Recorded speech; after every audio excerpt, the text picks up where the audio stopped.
நம்ம ஆச்சாரியர்கள் எல்லாம் சத்துவகுணத்திலே மிகுந்தவர்களா இருக்கா.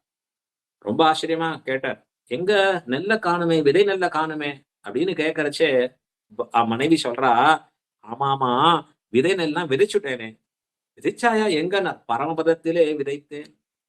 ஸ்ரீ வைஷ்ணவர்களுக்கு நாள்தோறும் உணவிட்டுக் கொண்டிருக்கிறச்சே, இப்ப வந்த ஸ்ரீ வைஷ்ணவர்களுக்கு எங்க நெல் இல்ல. என்ன பண்றது அப்படின்னா, பர்த்தாவும் ஊருக்கு போயிருக்கார். ஆனா பாரியேட்ட இருக்கிற ஒரு விசுவாசம். அவருடைய பாரியை தானே. இவ சகபத்னியாச்சே, சகதர்மச்சாரணியாச்சே, இவளும் பண்ணுவாள். ஒரு மணி நேரத்துல போயிட்டு வாங்கோன்னாரு. மேல இருக்கிற விதை நெல் தான். அத விதைச்சாதான் அடுத்த வருஷத்துக்கு நெல்லு.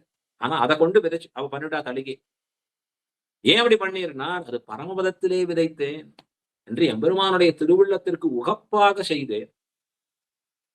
புறத்தாழ்வான் நாள்தோறும் அன்னதானம் பண்ணிட்டு இருந்தார். தடியாராதன கைங்கரியம். எதற்காக பண்ணார்னார்? பலத்தில் உத்தேசம் இல்ல. அவருக்கு ஒரே ஒரு நோக்குதான். என்ன? அடியவர்களுக்கு அடியவர்களுக்கு ததியாராதனை செய்வதுங்கிறது எம்பெருமானுக்கு பிரியகரமான விஷயம்.